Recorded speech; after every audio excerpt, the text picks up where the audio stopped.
Y dentro de los hermanos continuacionistas también está el continuacionismo extremo. Incluso un falso continuacionismo, porque como te repito, una cosa es que tú creas en la continuidad de los dones conforme a la Biblia, y otra cosa es que tú, como no crees realmente en los dones, como están en la Biblia, terminas falsificándolos.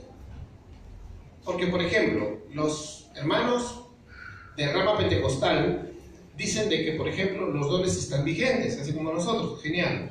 Pero tú te das cuenta que muchas de estas iglesias, al menos en nuestra ciudad la mayoría, los dones del Espíritu Santo no se practican como dice la Biblia. Como vimos la semana pasada, las lenguas eran idiomas por un contexto de misiones. Pero en muchas iglesias, incluso llenas de hermanos piadosos, no se está practicando así. Se está falsificando el don, porque en realidad no se está esperando que Dios administre su poder y los dones que da a su iglesia de una manera soberana, sino que nosotros la estamos tratando de forzar. ¿Te has dado cuenta? Nosotros tratamos de forzar a Dios en la administración de sus dones soberanamente y terminamos falsificándolos. Parece que este sector tuviera miedo de que realmente viviera un avivamiento, de un derramar del Espíritu Santo, entonces mejor lo apresuramos. No vamos a meterle una apresurada, vamos a falsificarlos. No creo que lo digan así, pero de todas maneras ellos ya, es una tradición de uno tras otro. Ya dije, rato dije. Al final trompeta. Me quedaba traumado por el gato de la Santa Fe. Sí. Y bueno, entonces el otro extremo también parece lo mismo. Parece que, bueno, dicen tras los desórdenes de Azusa. ¿Alguien sabe qué es Azusa? La calle acá vuelta, ¿no? Era una calle en Estados Unidos donde había un local donde muchos hermanos dicen haber vivido un avivamiento llamado el avivamiento de Azusa, que sí, de ahí salieron muchos hermanos que Dios usó en verdaderos avivamientos y otros que se torcieron para el mal, para su propia perdición, como dice el apóstol Pedro. Entonces, a partir de Azusa nace el movimiento pentecostal y con él una serie de falsificaciones en los últimos más de 100 años. Entonces muchos hermanos tomaron un sensacionismo ya un poco diferente al que era de la historia. La historia decía, los dones no están vigentes, pero Dios es soberano para administrarlos como Él quiera. En cambio, el sensacionismo actual dice, no hay nada. Punto. Entonces, parece que hicieron lo mismo, como un extremo dice que como no cree en la continuidad de los dones, no los busca, no ora, no clama por la llenura del Espíritu Santo, por la unción real, y lo abandona todo y queda más seco que un sarcófago. Pero por otro lado, ¿no? También vemos gente que es como los corintios, anhelantes de ser espirituales, pero en lugar de tener paciencia y creer como las Escrituras en que Dios va a administrar sus dones de una manera ordenada, ¿qué pasa? Terminan falsificándolos. O sea, terminan siendo tan incrédulos como los anteriores, ¿te das cuenta? Sino que ellos se manifiestan a través de movidas y de gritos y de cosas raras que muchos, tal vez de acá muchos de nosotros hemos vivido y que en ese momento te parecían reales y con mucha convicción. Por eso no hay que juzgar a los hermanitos que están ahí, porque yo lo he vivido y tú crees que está bien, pero si no tiene que ver con las Escrituras, como dice un puritano, puede hacer una lluvia, Lutero también creo que lo dijo, puede haber una lluvia de milagros con una doctrina, pero si no conforma las Escrituras, no la escuches, porque hasta el diablo puede hacer milagros. Entonces, el elemento profético de la iglesia actualmente, especialmente en nuestro contexto, en el medio reformado, como que ha sido menguado, aunque está siendo tratado de rescatar por hombres en las últimas décadas, como no sé si conocen al pastor John Piper, pastor de la iglesia Bethlehem, en Estados Unidos. Él es uno de los hermanos reformados continuacionistas más conocidos. También el pastor Wayne Grudem, el doctor Wayne Grudem, que es el famoso escritor de la teología sistemática, ¿no? De Wayne Grudem, que se lo recomiendo. Grudem tiene incluso un libro de la profecía, especialmente de profecía, es buenazo. Y ellos y otros más luchan por rescatar lo que podríamos decirle, repito la palabra, el elemento profético de la iglesia. Se ha perdido ese elemento profético que tenían hombres incluso cesacionistas como Charles Spurgeon o Jonathan Edwards. Si tú lees un poco de los avivamientos, Edwards era bastante reacio a los momentos de emoción. Por ejemplo, Jonathan Edwards era un hombre que no tenía tal vez facilidad de palabra, y él leía sus discursos así nomás, así, por ejemplo, estaría leyendo así nomás. Pero ¿qué pasa? Edwards es la muestra de que no importa la histrionidad del predicador, ¿no? Lo que importa es la palabra de Dios y el impacto que haga, porque los avivamientos venían a través de su predicación sin necesidad de que el hombre predique, ¿no? Un gran orador. No es necesario. Es necesidad de la palabra, Dios obra, es su palabra obrando. Whitefield era muy diferente, ¿no? Con diferencia de Jonathan Edwards, no era tan teólogo en el sentido de académico, pero el hombre se paraba ante las multitudes y hablaba, ¿no?, elocuentemente. Pero ¿qué pasaba? ¿Cuál era lo que los unía? Es que había un elemento profético en su predicación. Y eso lo podían dar testimonio a todas las personas alrededor que estaban ahí y empezaban a convertirse. Pero ¿cuál ha sido el testimonio del elemento profético de la iglesia en los últimos 150 años? Lamentablemente, y acá en el Perú, en los últimos 80 años ha sido pésimo, porque desde que han llegado los hermanos evangélicos al Perú y Dios los ha usado, siempre les repito como loro que compren el libro de Juan Bautista Kessler, ¿no? Historia de la evangelización en el Perú, porque van a aprender mucho de nuestros hermanos. Porque al margen tú dirás, pero todos esos hermanos tenían una doctrina mala en esto. Mira, si ellos no hubieran plantado la semilla del evangelio, no existirían evangélicos acá. Nosotros estamos acá por esos hermanos que Dios usó. Hay que darle las gracias a Dios que use su pueblo. Él puede usar a los corintios para conquistar una nación. Míralo como que es una prueba, ¿no? Mira, si los corintios en 80 años podemos criticarlos, han hecho la iglesia cristiana evangélica está en crecimiento, han hecho mucho. Y luego viene la iglesia de Éfeso, donde está incluso el apóstol Juan, y son un poco más letrados, no hacen nada, es juicio para ellos. Así que siempre hay que darle gracias a Dios por los hermanos que nos antecedieron, las generaciones que nos antecedieron. Entonces, a pesar de eso, después de haber halagado a mis hermanos, tengo también que ser crítico con esto, ¿no? El testimonio profético de la iglesia no ha sido bueno. Primero, en cuanto a su predicación, porque recuerden que predicar también es un testimonio profético, no solamente una profecía un poco más sobrenatural. La profecía, con la palabra profética más segura, no ha tenido buen testimonio, debido a que la palabra profética más segura ha sido sacada de contexto y usada para cosas malas.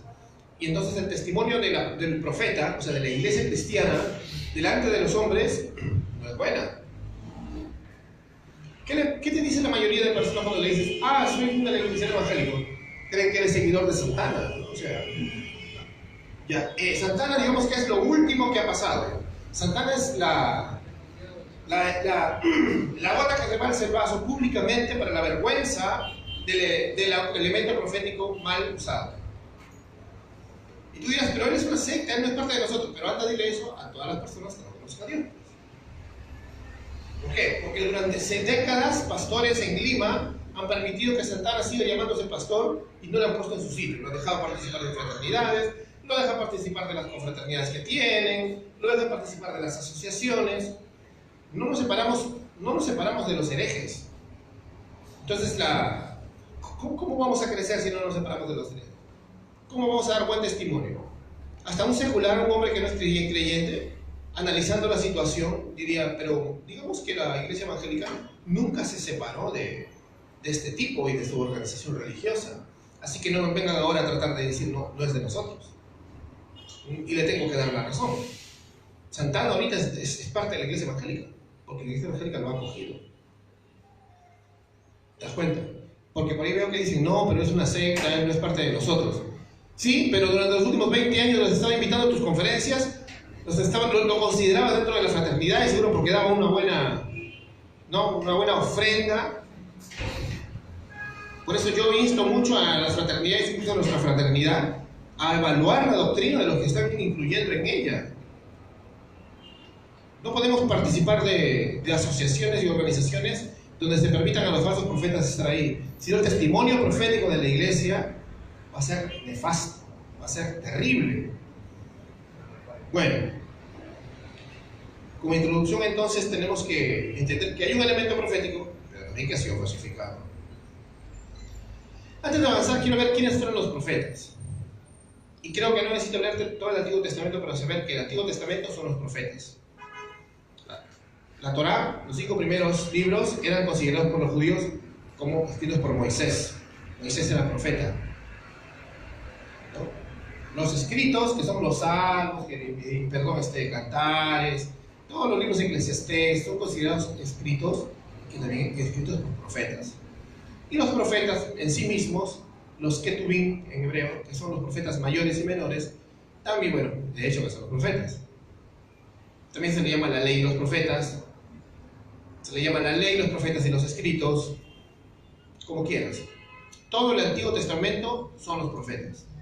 Todo el Antiguo Testamento está escrito por profetas. Esos profetas canónicos, porque hay Elías, hay Eliseo, ¿no? Y no hay un libro de Eliseo ahí. Entonces te das cuenta que hay una diferencia entre canon y profeta. Pero ¿qué diferencia había entre Elías y Eliseo? Claro que Dios usaba con grandes maravillas y milagros a Isaías y Jeremías, que si tú ves que no hace ni un milagro Jeremías, solo tiene visiones, ¿no has visto? Ezequiel tampoco hace milagros, solo tiene visiones. Escribe, confronta a los reyes, meten a la cárcel, pero él no hace milagros. Elías y Eliseo sí, es diferente, ¿ves? Es otro don en realidad. Es otro tipo de profeta. Es que todos los profetas canónicos se le llaman profetas de oficio. Entonces, ese es un verdadero profeta, un profeta de oficio. Entonces, ¿qué predicaban los profetas de oficio? ¿Cuál era su mensaje? ¿A qué apuntaban? En general, ellos apuntaban a la obra consumada del Mesías que habría de venir. Ese Mesías que habría de venir era el punto focal de la predicación de todos los profetas. Pero también había otro punto, que era la futura condenación de Israel por su rebeldía, que está en Deuteronomio 28 profetizado: bendiciones de la obediencia, maldiciones de la desobediencia, y al final dice, pero ustedes me van a desobedecer. O sea, ni siquiera les da esperanza. Yo creo que Moisés murió gozoso en su Señor, pero lamentando lo que le iba a pasar a las generaciones que vienen por desobedientes, ¿no? Porque el problema no era simplemente que esa promoción estaba un poco desobediente, sino que el corazón del ser humano a nivel mundial es así. Que somos depravados, muertos, y si no es una obra sobrenatural de Dios en nuestra vida, nosotros no vamos a adorar. Nosotros no vamos a ser parte de la asamblea, de aquellos que Dios saca de Egipto realmente para que lo adoren. Los profetas profetizaban de esto, ¿no? De aquel que iba a venir a cumplir el pacto con Dios, a cumplir la promesa de que le iba a pisar la cabeza a la simiente de la serpiente. ¿Para qué? Para que todos los que en Él por fe creamos, entremos en un pacto eterno con Dios, un pacto de gracia. Entonces, esos eran los profetas. Era un oficio particular. Digamos que era un trabajo explícito. Entonces, dime tú, ¿cuál es la consecuencia de los profetas? La consecuencia de esa predicación es el Nuevo Testamento. Todo está ligado, porque el Nuevo Testamento es la consumación, el cumplimiento de las profecías del Antiguo Pacto. Todo lo que profetizaron los profetas, valga la redundancia, fue ratificado por la historia y escrito por los apóstoles. Cristo es el espíritu de la profecía, como dice Apocalipsis. Cristo es el centro de todo eso. ¿Amén? Entonces los profetas eran de oficio. Vamos a ver, entonces, si nos damos cuenta que los profetas escribían acerca de Jesús y los apóstoles confirmaron de que Jesús ya vino en gloria, ya vino, vivió, murió, resucitó y está a la diestra del Padre, ya se cumplieron todas las profecías en Él, porque en Él se cumplen todas las profecías acerca de la venganza de Dios sobre su pueblo. También ya se cumplió en el 70 después de Cristo. ¿Hay algo que falta que se cumple? Solo su venida. Por tanto, ya no se necesitan más profetas de oficio. O sea, no puede alguien venir a decir acá, yo soy el profeta Carlos Alberto Paz. No. ¿Te das cuenta? Ahora tú dirás, pastor, pero nosotros no somos una iglesia continuacionista.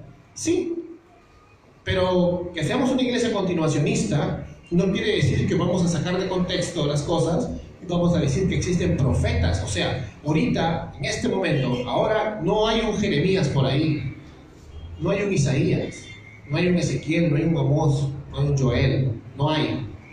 Ni siquiera un Daniel por ahí, no. Ya no existe. Entonces vamos a ver más bien el don de profecía en la actualidad, que es el punto número 2. ¿Será válido entonces el don de profecía? En el Nuevo Testamento vemos a Ágabo y a otros que tienen don de profecía, pero no son profetas, no están anunciando nada más que revelación de Dios de alguna manera particular, no autoritativa para la iglesia. ¿Entiendes? Revelación de Dios de manera particular, no autoritativa para la iglesia. No es autoritativa para la iglesia. Por eso tampoco estoy de acuerdo con un pastor. Si Dios le pone algo en el corazón, como se lo puso a Charles Spurgeon por unos hermanos, no tiene que pararte y decirle, Walter, esto. O sea, no puedo yo usar el púlpito, que es para la única y suficiente palabra de Dios escrita, cerrada, como el canon, la Biblia, y utilizar este púlpito para decir profecías que yo tengo que examinar bien y más bien juzgar con respecto, conforme a la Biblia, si son reales o son unas corazonadas que tengo yo nada más. Eso lo vamos a ver ahorita. Nosotros creemos, vamos a ver el don de profecía, tesis, definición y sugerencias. Vamos a ver qué es lo que dice el Nuevo Testamento. Yo creo, como todos los continuacionistas y esta iglesia en su presbiterio nacional, que es válido y que es útil para la iglesia de hoy. Vamos a leer 1 Corintios 13, del 8 al 12.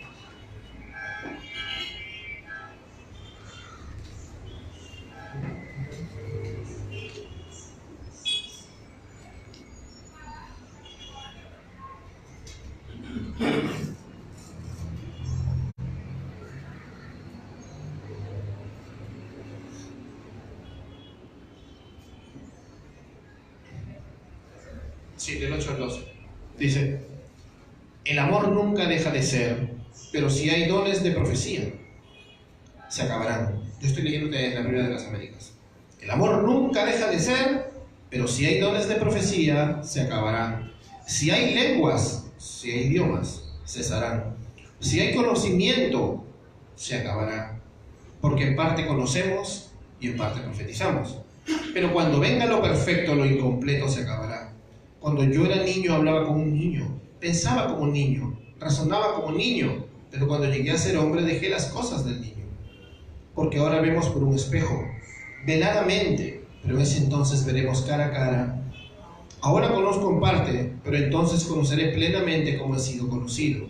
Y ahora permanecen la fe, la esperanza, el amor. Estos tres, pero el mayor de todos es el amor. Justo el capítulo trata de eso, ¿no? De la preeminencia del amor. Ahora, este texto es interesante porque generalmente los estacionistas lo usan para decir que todos los dones han cesado. No tiene nada que ver con eso. Ellos dicen, la equivalencia, ¿no? Efesios 2:20 dice que estos son los dones, o sea, es decir, los apóstoles y los profetas son un ministerio fundacional, que es verdad. Son el fundamento, son fundacionales. Pero toman este texto, lo unen a Efesios capítulo 2, y dicen, mira, acá dice que la profecía se acabará. De hecho que sí, va a haber un momento en que va a acabar. Y no solo la profecía, sino la predicación. Como dice John Piper en su libro Alegres en las Naciones, la predicación del Evangelio tiene un límite. Y será el día que el Señor venga. El día de la segunda venida ya no habrá más misiones, pero lo que siempre habrá eternamente en el cielo nuevo y la tierra nueva es la adoración. Porque el propósito de la predicación no es un fin en sí mismo, sino la adoración de Dios por parte de todos los tipos de personas en esta tierra, ¿no? Ese es el propósito de la predicación, que la gente lo adore, que la gente se arrepienta, que Dios salve su remanente, que Dios salve su pueblo, que Dios salve su iglesia. No es un fin en sí mismo. Me acuerdo en Lima unos hermanos decían, no, lo más importante es la predicación del Evangelio. No, lo más importante es que la gente adore a Dios por medio de la predicación del Evangelio. Porque no hay otra forma en que sea salvo. Pero no hay que cambiar el orden. Entonces hay que entenderlo así. Entonces acá los hermanos dicen que cuando venga lo perfecto, lo incompleto se acabará. Y solamente hablan de que va a cesar las dones de profecía y que se van a cesar las lenguas. Pero el conocimiento, si cesaron las lenguas y cesaron ya, ahorita, ya está cesado. Desde el siglo I, otro dice el siglo III, las lenguas y la profecía. Entonces ya no hay conocimiento tampoco. ¿No puedes conocer a Dios? ¿Cómo crees que Dios te ilumina a través del Espíritu Santo para que lo conozcas leyendo tu Biblia? ¿No es algo sobrenatural? ¿No es uno de los dones también? Eso es lo que no entienden los hermanos asociacionistas. Incluso grandes académicos respetables, de los cuales yo no podría ni saltarle los zapatos, como Benjamin Warfield, ¿no?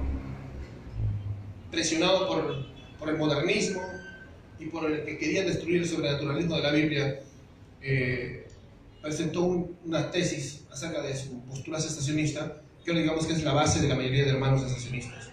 No tiene sentido. No puedes forzar el texto a decirle que lo perfecto es el canon, cuando los corintios nunca lo hubieran entendido de esa manera. Cuando venga lo perfecto no es el cierre del canon, lo perfecto es Cristo. Por ejemplo, dice, porque por ahora vemos por un espejo verdaderamente, pero entonces veremos cara a cara. Ahora conozco en parte, pero entonces conoceré plenamente cómo he sido conocido. Entonces, o sea, cuando se cierra el canon, habla de la segunda venida de nuestro Señor. Dice que ahora se ve como por espejo. Recuerda que en ese tiempo los espejos no era que te ves igual, eran recontra opacos. No podías verte en un espejo. Era como verte en una lata de Kirma, así, una plancha de Kirma, así. Le sacas el latón, así era, horrible, es un espejo. Los más ricos tenían los espejos un poquito, ya que un poco más, los faraones, los romanos, los príncipes. Pero la gente normal tenía unos espejos muy precarios. Entonces decía, vemos borrosamente, más o menos dice Pablo, y entonces veremos realmente cómo son. Cuando venga el canon, cuando venga Cristo. Los corintios ni siquiera se imaginaban que esta carta iba a ser parte de un canon. Es más, para ellos el canon ya estaba cerrado, ¿no? Porque para ellos, ¿cuál era el canon? Era Torah, la Tanaj, perdón. La Tanaj, el canon. Entonces no tiene sentido. Entonces yo creo, y cree el presbítero de Gracia Urbana y muchos hombres a nivel de la historia de la iglesia, que los dones milagrosos, no solo el don de profecía, es válido y es útil cuando Dios soberanamente lo administra. No cuando tú lo buscas nada más o cuando te lo imaginas. Es una expresión impulsada por el Espíritu, sostenida por el Espíritu, que está arraigada a una verdadera revelación por parte de Dios al corazón de una persona. O sea, el don de profecía es una, como decían los puritanos, es una impresión de Dios en tu corazón para cuestiones de consolación, de exhortación. No es doctrinal. Hay que entender esto. El don de profecía no tiene autoridad a la par con las Escrituras y no es autoritario para la iglesia, ya que las Escrituras son verbalmente inspiradas y no solo impulsadas por el Espíritu y sostenidas por este. Las mismas palabras de los escritores bíblicos son las palabras de Dios mismo. Cuando tú lees la Biblia es Dios hablándote. Y si te das cuenta, si nosotros tenemos una impresión del Espíritu Santo que realmente pone algo Dios en tu corazón para decirle a tu hermano, ¿tú crees que vas a poder hacer la autoridad sabiendo que tú eres imperfecto? Ahora, quiero que quede claro algo. Hay hermanos que dicen que hay una profecía falible. Y esto está mal. Yo creo que la impresión en el corazón de parte de Dios es infalible. Pero los falibles somos nosotros. Imagínate por qué la autoridad de la profecía nunca puede ser autoritaria en la iglesia. Si teniendo la palabra profética más segura,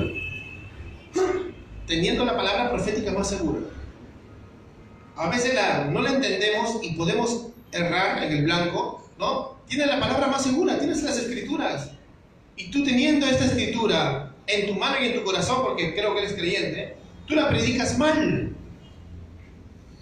¿Está errando la infalible palabra? ¿Quién está errando entonces? ¿Quién es el falible? Yo. ¿Te das cuenta? Ya, ahora veamos una cosa. Si la palabra es mi palabra infalible, tú la interpretas mal, porque tú eres el falible, imagínate si Dios pone una impresión en tu corazón. ¿La vas a interpretar bien?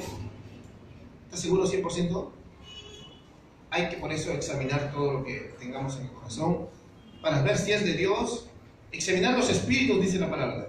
No significa que se te está metiendo un espíritu, otro por ahí, no. Examina las posturas, examina los pensamientos, examina las palabras que pone Dios en el corazón de tus hermanos para ti, ¿no? Examina las palabras que Dios pone en el corazón para ti, para tus hermanos. Es maravilloso ver cuando hay verdaderas experiencias del don de profecía. Pero es terrible también cuando ves experiencias falsas, vergonzosas, que son parte de lo que les dije al principio, ese pésimo testimonio del elemento profético en nuestra ciudad y en nuestro país en los últimos 80 años. ¿Cuántos por ahí se levantan como pastores con una falsa profecía? ¿No? Estamos llenos de pastores que no han sido ordenados, no que han sido levantados con falsas profecías. Porque hay como una mafia que quiere levantar pastores para que luego sean parte de su cobertura y les pasen el diezmo, ¿no? Y eso es tremendo, en serio. La profecía, digamos, neotestamentaria, el pastor John Piper le dice que podría entrar en una tercera categoría, porque hay por un lado la profecía infalible e inerrante de la palabra de Dios, del canon, de las escrituras, y por otro lado la palabra falible, errante y falsa de los falsos profetas. Eso lo puedes ver hasta en el Antiguo Testamento. Los verdaderos profetas y los falsos profetas. Pero este entraría en una tercera categoría, que es parte de los verdaderos profetas, en el sentido de que habla de los siervos del Señor, pero que digamos que es un enunciado profético que tiene un discurso inspirado verbalmente, pero que no es autoritario. Digamos que es, como Wayne Grudem es el que dice, creo que como está en inglés no lo explica bien, no lo han traducido bien, yo lo he estado tratando de estudiar y llegué a esa conclusión. No puede ser que le digan la profecía falible, no me cuadra esa palabra, profecía falible, porque al ser profecía falible es como que Dios te está enviando algo que no es, ¿no? Entonces yo creo que es como cuando estudias la Biblia y no la interpretas bien.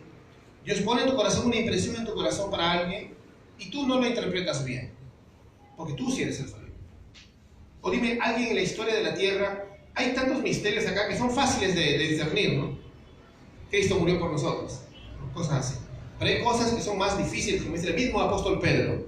Si el mismo apóstol Pedro dice eso, ¿para ti va a ser fácil? Por eso, un ministro que no estudia la Biblia, que no se dedica su vida a la Biblia, es un ministro indiligente, es un holgazán que no merece estar en un púlpito. Y te lo digo porque yo soy pastor, no me estoy zafando yo de esa responsabilidad. Todos somos responsables. Si tú no trazas bien la palabra, no sé, es como si estuvieras diciendo, qué facilito que es esto. Vamos a ver una definición más. Profecía, como dice Wayne Grudem, te voy a citar, es mensaje e informe en palabras humanas. Dios pone una impresión en tu corazón, como le puso a Charles Spurgeon cuando un hombre tomó unos peniques de su tienda y luego él lo llamó y le dijo, mira, el Señor ha puesto esto en mi corazón, devuelve la plata. ¿Quién le dijo? No, que le contó no, Dios le puso en el corazón. Una cosa que es bien rara, no vayan a inventar la doctrina de la interpretación onírica, o sea, de los sueños, pero Spurgeon estaba durmiendo y él era sonámbulo, hablaba de los sueños, y su esposa, Susana, tenía insomnio, y se ponía su velero, se ponía a escribir, y los vio que comenzó a predicar una porción de Marcos, predicándole y comenzó a escribir lo que él decía, ¿no? Sucede que el otro día le dice a su esposo, mira lo que se estaba hablando anoche, ¿no? Y Spurgeon dice, esto es lo que me faltaba, algo sabía que el Espíritu quería que yo entienda de este texto, pero no me salía, o sea, no lo entendía, y el sueño lo entendió. Entonces dices, ¿ves? No se salió del texto, no hizo otra cosa más que predicar el texto, porque en su sueño no dijo tonterías, dijo cosas como si estuviera predicando. Pues, por eso les digo, no vayan a inventar la doctrina de la predicación onírica, ¿no? Onírico significa cuando es en tus sueños. Pero Dios usa de diferentes formas de bendecir su iglesia, porque al final lo que estaba haciendo era ayudar a su siervo a terminar su exégesis, nada más. Y Spurgeon, exactamente, no existe sermón donde salga a decir, anoche soñé la parte 2 del sermón. No lo hacía. Otro ejemplo es, por ejemplo, hay un libro que se llama Depresión Espiritual, que está basado en una conferencia acerca de este tema de Martin Lloyd-Jones. Pero son como 21 temas. Y según un biógrafo dice que Martin Lloyd-Jones, esos temas Dios se los dictó. Dice que se estaba poniendo sus tirantes y sintió que le estaban diciendo, escribe. Y solo escribió los títulos. Y luego él lo desarrolló con la Biblia, con exégesis hermenéutica, con un estudio diligente de las escrituras, pero como que Dios le dictó los títulos, ¿no? Y una cosa que tú dices, ¿qué, no? Tampoco subió él, ni escribió en el prólogo de su libro, esto me dictó Dios. Eso lo dice el biógrafo. Porque los hombres de Dios verdaderos, los verdaderos profetas, nunca van a salir a jactarse de eso. Un hombre que recibe una palabra del Señor, la tiene para él, porque si es autoritativa para él, la tiene para él, y para bendecir a su iglesia. No para que todos lo conozcan como profeta. Esa etiqueta no te debes poner nunca. Si eres un predicador, eres un profeta ya. Porque eres un profeta para el pueblo de Dios. Porque incluso en el mismo Corintios 14, en una parte del contexto, habla de profecía, pero en el contexto de predicar, ¿no? Dice, si entra un indocto, ¿no? Un incrédulo, y todos hablan en lenguas, dirá que todos están locos, pues no es una sarta de dementes. Pero si entra el indocto, el incrédulo, y todos le profetizan, no significaba que todos le decían, Dios me dijo, Dios me dijo, Dios me dijo. No, no. Sino que todos le comienzan a compartir acerca de la fe, del evangelio. ¿Y cómo se ve el resultado? Aquí mismo nuestro hermano de San Pablo dice, wow, él dice, no, su corazón quedará expuesto y se arrodillará y dará gloria a Dios, se arrepiente. ¿Ves? Es lo que hace la predicación del evangelio, que es poder de Dios para salvación. Por eso le dice él que anhelen los dones espirituales, sobre todo que profeticéis. Y no es que adivinéis, que pongas tu tienda como un gitano, sino que realmente profetices, prediques. Sigamos. La autoridad y la naturaleza del don de profecía. Uno, la finalidad y la suficiencia de la escritura. Vamos a recalcar algo que les dije al comienzo. Y quiero que quede bien claro esto. Nada de lo que decimos acerca de las profecías de hoy tiene autoridad sobre nuestra vida como la tienen las escrituras. Hay que dejarlo eso bien claro. Lo he dicho y lo vuelvo a decir. No quiero que haya confusiones. Y la mejor manera de ver esto es la enseñanza de los apóstoles. Fue autoridad final en la iglesia primitiva y como otras profecías no tenían esa autoridad final. Vamos a 1 Corintios 14, el mismo del 37 al 38. Los apóstoles, a Pablo, como autor que se reconoce inspirado, les hace ver a los corintios que, ok, el Espíritu puede hablar a través de uno de ellos, pero él no es una autoridad. No es una autoridad ni siquiera para tu hermano que está sentado al lado. Dice el verso 37 del capítulo 14 de 1 Corintios: si alguno piensa que es profeta o espiritual, reconozca que lo que escribo es mandamiento del Señor. Ya, te crees espiritual, ¿no? Si eres profeta vas a reconocer que lo que yo digo es del Señor, porque los corintios estaban llenos de rebeldes y de falsos apóstoles. Por ejemplo, si se para un apóstol y comienza a sacar de contexto textos del Antiguo Testamento para decirte que vas a ser rico si le das dinero al equeco, o sea, a él mismo. Entonces, y yo le muestro el contexto verdadero de estos textos, le digo, pastor, bueno, seamos irónicos, apóstol, esto no está en las Escrituras. Usted está hablando cosas que no están en las Escrituras. Si usted realmente es un apóstol del Señor, si realmente usted es un profeta y espiritual, va a tener que entender la Biblia en su contexto, ¿no? Porque si no, no eres apóstol y profeta del Señor. Es una forma contundente de desafiar a los falsos profetas, ¿no? Si eres realmente espiritual, me imagino que el Espíritu Santo que ha inspirado este libro tiene un contexto, te va a mostrar lo que dice este libro, ¿no? Si no lo puedes entender y el hermano más indocto, realmente creyente, lo entiende, entonces es posible que ese pequeño es un creyente verdadero. Tú con toda tu pompa y tu gloria falsa no lo eres. Y hay que tener mucho cuidado porque muchos creyentes dicen, pero yo tengo 20 años en la fe, yo creo esto, y tú eres un chibolo o eres un hermano pero que recién tienes un año, ¿cómo no vas a entenderlo? ¿No? Y no quieren cambiar sus posturas porque no se quieren someter a la autoridad de las Escrituras. Siempre se han sometido a la autoridad de sus visiones o del pastor que vino a ungir los apóstoles hace mucho tiempo. Está de moda ahorita, todos quieren ser apóstoles, pero nadie se va a predicar a la China ni acá a la sierra, no. Vamos a ver un evento que marca mucho la venida de la profecía, que es el Pentecostés. Vamos a Hechos capítulo 2.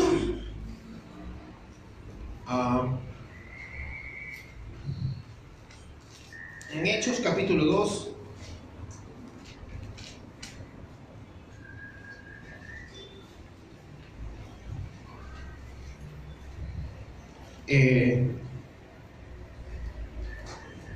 primero vamos a ver lo que sucedió en Pentecostés y después vamos a explicar qué es lo que pasó en Pentecostés. Dice, para aprender, ¿no?, sobre el don de profecía. La situación es esta, ¿no? El día de Pentecostés, 50 días después de la resurrección de Jesús, hay 120 hombres y mujeres creyentes verdaderos orando, esperando para ser, como dice Lucas, investidos de poder de lo alto. Dice el apóstol Pedro predicando, sino que esto es lo que fue dicho por medio del profeta Joel. Verso 17. Y sucederá que en los últimos días, dice Dios, derramaré de mi espíritu sobre toda carne. Vuestros hijos y vuestras hijas profetizarán. Vuestros jóvenes verán visiones. Vuestros ancianos soñarán sueños. Y aún sobre mis siervos y sobre mis siervas derramaré mi espíritu en esos días y profetizarán. Y mostraré prodigios arriba en el cielo y señales debajo en la tierra, sangre, fuego y columna de humo. El sol se convertirá en tinieblas y la luna en sangre antes que venga el día grande y glorioso del Señor. Y sucederá que todo aquel que invoque el nombre del Señor será salvo.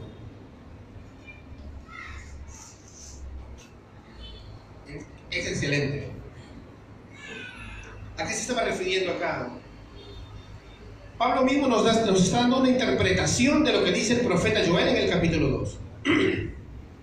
Es el cumplimiento de las profecías de los profetas del Antiguo Testamento. ¿Viste ese lenguaje de la luna? Ese lenguaje de destrucción cósmica es un lenguaje de juicio. Porque si lees Ezequiel, otros profetas como Jeremías, que generalmente ese lenguaje de juicio va contra las naciones paganas. Pero así como Jesús mismo utilizó este lenguaje contra Israel en Mateo 24, otra vez Pedro lo está usando, el mismo lenguaje de Joel se lo está aplicando a Israel. O sea, no solamente va a venir la bendición de la iglesia, el derramamiento del Espíritu Santo para que todo el pueblo sea profeta. Ya no solamente hay un profeta por acá, un apóstol por allá, sino que ahora todos vamos a ser profetas. Somos una iglesia de profetas. Es terrible porque también dice que derramará su espíritu sobre toda carne, y significa sobre todos los tipos de personas también, no solo sobre los judíos. Porque algunos dicen, no, sobre toda carne significaba solamente los hombres, las mujeres, los viejitos y los niños. No, sobre toda, porque en ese tiempo supuestamente él solo derramaba su espíritu sobre sus elegidos, sobre su Jefté, un Gedeón, un Sansón, ¿no?, un profeta como Jeremías, un Elías, un Eliseo, así. Pero no, en el nuevo pacto, Cristo que dijo que Él se iba para que venga un consolador, que ahora viva entre nosotros, el Espíritu Santo de la promesa, que ahora está entre nosotros. Y por eso toda la iglesia ahora, ya no hay un profeta de oficio, ¿ves? Todos, la iglesia, somos el profeta. Si tú te haces llamar profeta de una manera individualista, estás quitándole la corona al Señor y estás quitándole el trabajo de todo el cuerpo de Cristo. Y no es así. Los últimos días a los que se refería Cristo, los últimos días a los que se refería Pedro, hablaban del momento en el que Cristo vino, se sacrificó y comenzó la era de la iglesia. Y esta promesa, hermanos, de que el reino está ahora acá, es para nosotros y para nuestros hijos. Por eso cuando nace tu hijo, nace dentro de un pacto con Dios, nace dentro del pacto con Dios en un reino. No significa que sea salvo, pero nosotros tenemos la promesa, ¿no? Pues tenemos la promesa de cuidar a nuestros hijos, de criarlos dentro del pacto con Dios, que es como una circuncisión espiritual, y por eso los dedicamos. Los hermanos presbiterianos bautizan a los bebés, Lo mismo. No está mal, ¿ves? No, que los católicos no dicen por ello. Los católicos no tienen un bautismo de esta manera. Los católicos creen en algo llamado la regeneración bautismal. Es decir, que cuando bautizas a tu bebé o a tu niño, en ese momento se le borra el pecado original y es regenerado. Eso es falso. También lo creen otros hermanos protestantes, pero eso no es así. Otro punto, después de haber dejado claro. 1. La profecía verdadera, infalible, inerrante es la Biblia. 2. El don de profecía en el Nuevo Testamento es una impresión en el corazón de parte de Dios que debe ser examinado con las Escrituras. 3. El verdadero profeta ahora es la iglesia. Cuando predicas el Evangelio, estás profetizando. No necesariamente Dios te dice que por algo en el corazón. Cuando predicas el Evangelio, estás cumpliendo lo que dijo el profeta Joel. ¿Amén? Ahora, el peligro de sobreestimar el papel de la profecía en la iglesia. Como te dije, hay dos extremos que subestiman al don verdadero de profecía y unos ya no oran por él. Por eso son iglesias que parecen la pirámide de Munra. Pero hay otros que lo falsifican y llegan a ser más blasfemos todavía. Porque al menos estos se quedan callados, no oran, no dicen nada y ahí se quedan, secos como una nuez. Pero los de acá dicen estar vivos. Pero tú sabes qué es falsificar algo que dice ser palabra de Dios. Decir que Dios dijo algo que no dice. Poner en la boca de nuestro Señor algo que Él no ha dicho. Que tenga Dios misericordia de que no hagamos eso. El peligro de subestimar el papel de la profecía.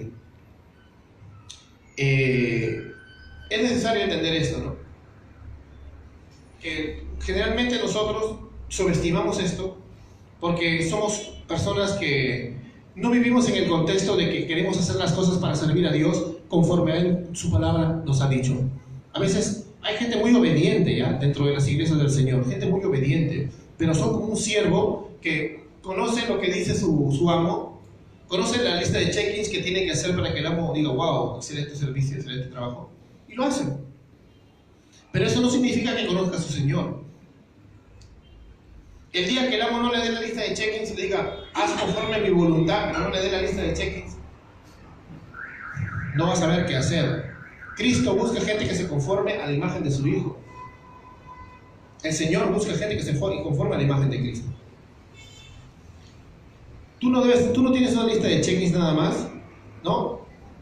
Y no, Dios no quiere que tú solo te conformes a esa lista, ¿no? Ya, todo esto lo hice, yo estoy en la iglesia. Él quiere que te conformes a la imagen de su Hijo y lo conozcas tanto que le sirvas como a Él le place, porque tú sabes cómo es tu Señor, porque tú conoces cuál es tu Dios, porque tú pides iluminación todos los días para que la palabra sea un mar gigantesco donde nadas y puedas buscar más y más y más de las mismas verdades que se escribieron hace casi más de 2000 años. Amén. Hay que entenderlo de esta manera, hermanos, porque de otra forma vamos a nosotros a torcer y a menospreciar el don de profecía. John Piper también dice, ¿no?, que él ora por el don de profecía antes de cada sermón que hace, y muchas veces hermanos le han dado testimonios de que justo una parte que él tocó, que no había estado en su bosquejo, sino que Dios le puso en el corazón, conforme al texto que había estudiado, pero que no lo había apuntado ni la tenía en mente. Entonces se le acercó un hermano y le dijo, pastor, Dios me ha tocado, ¿con qué parte del sermón? Con esto. Y justo eso era lo que Dios le había puesto en el corazón conforme al texto, ¿no? Conforme a su palabra inspirada, pero Piper tampoco hace pompa en ese momento, ¿no? Ya vino la profecía, ¿no? Nada de eso. Hay que saber administrar los dones del Señor, ¿no? Nosotros tenemos que entender que para conformarnos a la voluntad de Dios tenemos que clamar por el don de profecía, ¿no? Y que la voluntad de Dios va a ser probada, ¿no? Va a ser examinada por la Biblia. Para esto tenemos que transformar nuestra mente, como dice la palabra, ¿no? Como dice Romanos capítulo 12, conformarnos más a Cristo, entender que Él es el espíritu de la profecía y que ninguna profecía o corazonada o impresión que tengas en el corazón va a sacarte del camino del Señor, o va a hablar de dinero, ¿no? o hablarte otras tonterías. Todas estas cosas no vienen de parte del Señor. Por eso cualquier impresión que tengas en tu corazón, que venga como una profecía, date cuenta que viene del Señor si es que está conforme a la Biblia. Porque si no está conforme a la Biblia, está de más. Había hermanos sensacionistas que te podrían decir, si tú tienes una profecía y la quieres decir acá en el púlpito, como John Owen, primero, si es conforme a las Escrituras, no la necesitamos, porque ya tenemos la Escritura. Y si no es conforme a las Escrituras, eres un falso profeta. Owen no lo decía si te subes al púlpito, lo decía así nada más. Pero yo creo de que si Dios pone algo en tu corazón para decir a un hermano, diciéndolo con la palabra y díselo, ¿no? Pero nunca en el púlpito, jamás. Porque acá, si eres un falso profeta, si dices algo no es. Será mejor 1000 veces que enseñes lo que dice la palabra y no lo que Dios te dijo, te puso en el corazón, ¿no? Nosotros somos continuacionistas, hermanos. Dependemos del Espíritu Santo. Creemos que las obras del Señor están operativas, pero nosotros no creemos que podemos manipular la obra soberana de Dios. Así como entendimos que las lenguas son idiomas la semana pasada, y que Dios iba a dispensar y administrar sus dones en el contexto de su soberana voluntad, la profecía es igual. Ora todos los días, por eso. Dice, en Corintios dice, si creen espirituales, anhelad los dones, sobre todo que profeticéis. Pero, por ejemplo, yo te digo algo. Tú anhelas profetizar. Si me voy por tu cuadra, ¿a cuánto les has predicado el Evangelio? ¿Conocen tus vecinos que eres creyente? ¿O te conocen como el sinvergüenza que sale con su Biblia por ahí? Te digo, pues.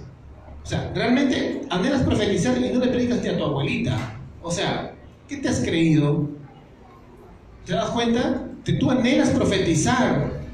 Quiero orar para que te hablo de un anhelo verdadero. Ya no te hablo de que te quieres volver profeta, sino que quieres que Dios te muestre más y más impresiones en el corazón de las profundidades de las riquezas del mar de su gracia y su palabra. Hermoso, hermoso deseo. Pero si no le estás predicando a nadie en tu casa, que es otra forma de profetizar, ¿no? Porque ahora todos somos la iglesia, todos somos el profeta. ¿Cómo clamas por algo que solo está sirviendo para tu ego? Dios no te va a dar nada si se da cuenta de que tú estás clamando por el don de profecía para que digan que eres más espiritual.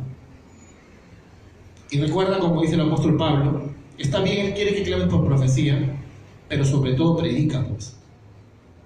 Y recuerda que esos son mandamientos del Señor, no es una sugerencia. Por eso utilicé la palabra sinvergüenza hace rato, porque tú puedes ser un gran sinvergüenza sin querer hacerlo, ¿no? De repente no lo piensas. No dices, no me importa nada, voy a pedir una profecía para que todos me aplaudan. Puedes terminar como esos falsos profetas ahí sacándole dinero a la gente, o pareciendo un entrenador de coaching, ¿no? Un coaching. ¿Para qué mover un coaching evangélico? Los coaching evangélicos son malísimos, en serio. Son una vergüenza. Mejor me voy a Acrópolis. O sea, si quieres coaching para ventas, ándate a un mundano, en serio. Porque los evangélicos, acá al menos en Trujillo, pura paja nomás venden. Que se queman todo. De muy baja calidad. Así que eso no es ser un profeta. Ser un gran predicador histriónico y un gran orador no es ser un profeta.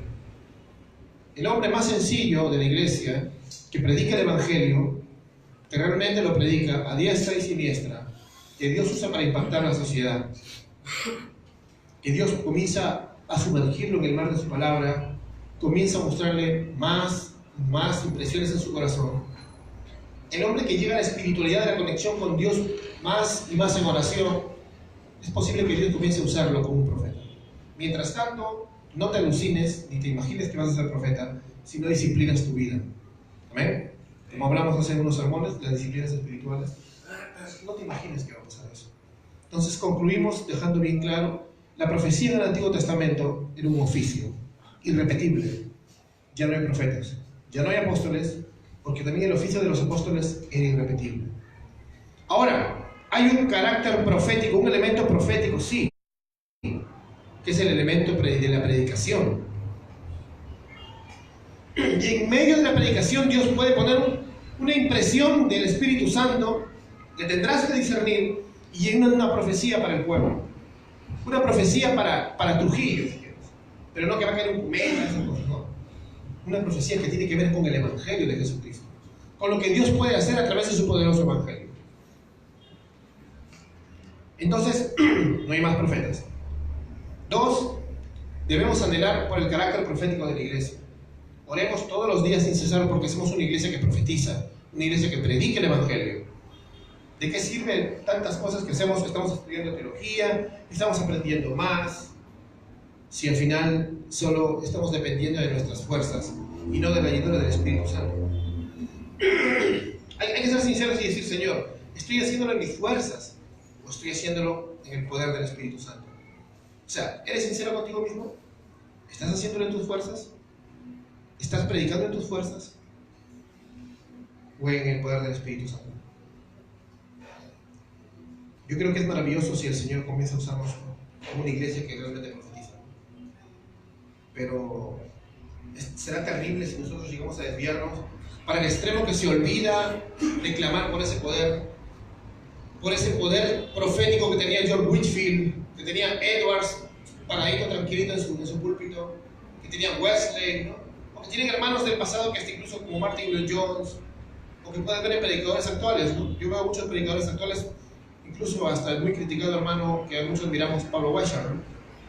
Yo creo que ese ministerio no lo hubiera podido hacer si él no clamara al Señor por ser lleno del Espíritu Santo todos los días. Por otro lado, nos vamos al otro lado, podemos caer en la falsificación de los dones. Que Dios nos cuide de venir a decir, yo soñé, Dios me dijo. Eso no es autoridad para la iglesia. Ora para que Dios te haga un misionero, pues, un profeta de la palabra de Dios. Ora por entendimiento espiritual. Enfócate en la gloria de Dios. Prueba, examina, verifica y abraza lo que dice la palabra de Dios, y eso es lo que va a confirmar todo lo que Dios pone en tu corazón. Porque yo creo que Dios pone muchas cosas en el corazón de sus hijos. Pero así como cuando tú estudias la Biblia y la interpretas mal, todo lo que Dios pone en tu corazón, tu pecado lo puede arruinar y incluso no lo vas a usar. ¿Amén? Entonces, creo que ha quedado claro. Inclina tu rostro, por favor, vamos a hacer una oración.